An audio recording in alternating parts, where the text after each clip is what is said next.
Hello, I'm Bob Bolles and I'm running for the Excelsior City Council. My wife and I live on George Street and for the last 25 years, and before that my education is in architecture for 5 years, and then I worked for an architectural firm for 8 years, and after that I started my own building contracting firm and licensed in the state of Minnesota for the last 40 years.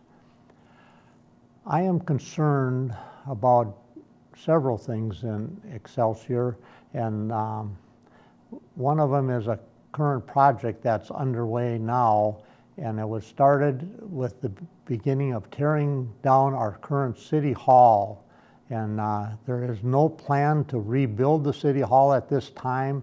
There are no plans drawn, there are no locations selected for our city hall. But the project is under construction, and it should have been a case that the city hall should have been built and incorporated into this project that is currently being built, but the city council did not choose to do that.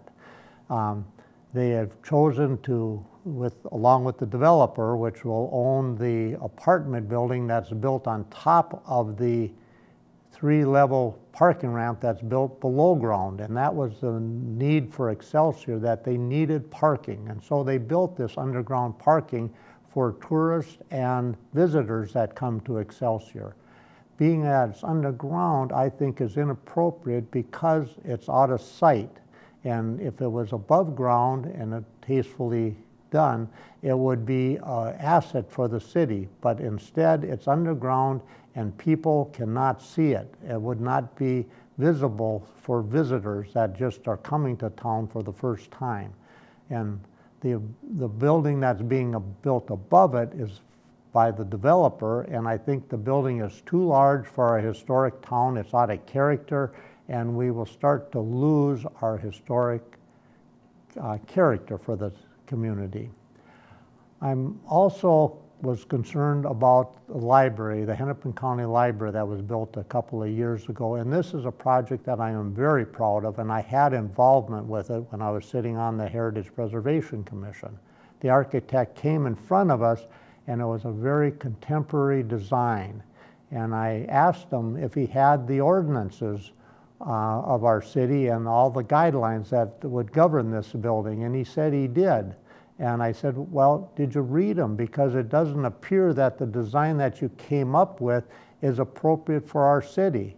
And he said, yeah, he did read them. And I said, sir, you have failed, and you have failed miserably at the task that was given you.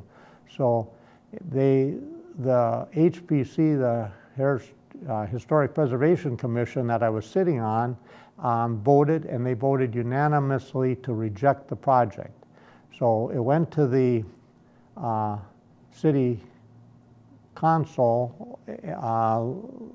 After they redesigned the building, it came back again, and they ended up having to get a different architect to do the new design. And it came out very well, and we're all proud of it, but it took an aggressive position that I took on the Heritage Preservation Commission to tell them that it was inappropriate. It didn't fit our city. And so on the redesign by the second architect, it was something that we're all very proud of, and I thank the city for the opportunity to sit on the Heritage Preservation Commission. Now, I still am involved in a lot of different things, but with the city, but it's the opportunity on the HPC that I'm very proud of, and I thank you. I'm Bob Bolles, and I'm looking for your vote on November 5th. Thank you.